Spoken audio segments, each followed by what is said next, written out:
দেশের বিভিন্ন সরকারি প্রতিষ্ঠানের গুরুত্বপূর্ণ পদে বিএনপির দলীয় নেতাকর্মীদের নিয়োগ দেওয়ার প্রতিবাদ জানিয়েছে জামায়াতে ইসলামী।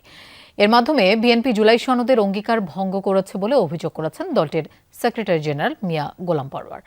দুপুরে এক সংবাদ সম্মেলনে জামায়াত নেতারা অভিযোগ করেন, নির্বাচনের পর নির্বাচন কমিশন সচিবালয়, সিটি কর্পোরেশন, ওয়াসা এবং বিভিন্ন উন্নয়ন সংস্থায় রাজনৈতিক বিবেচনায় দলীয় ব্যক্তিদের নিয়োগ দেওয়া হচ্ছে।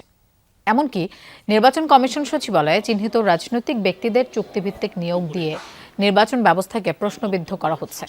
এ ধরনের নিয়োগ অবিলম্বে বাতিল করে মেধা ও যোগ্যতার ভিত্তিতে স্বচ্ছতার সাথে নিয়োগ প্রক্রিয়া সম্পন্ন করার আহ্বান জানিয়েছে জামায়াত। বিএনপির ৩১ দফার ৯ম দফায় সংকীর্ণ রাজনৈতিক দলীয়করণের ঊর্ধ্বে উঠিয়া সকল রাষ্ট্রীয়, সাংবিধানিক ও সংবিধিবদ্ধ প্রতিষ্ঠানের স্বচ্ছতা, জবাবদিহিতা ও বিশ্বাসযোগ্যতা পুনঃপ্রতিষ্ঠা করিবার লক্ষ্যে এই সকল প্রতিষ্ঠানে আইনি সংস্কারের মাধ্যমে পুনর্গঠন করা হইবে। সব জায়গাতে তাদের দলীয় নেতাকর্মীদের নিয়োগ দিয়েছেন, উন্নয়ন কর্তৃপক্ষগুলোতে, সিটি কর্পোরেশনগুলোতে, ওয়াসা।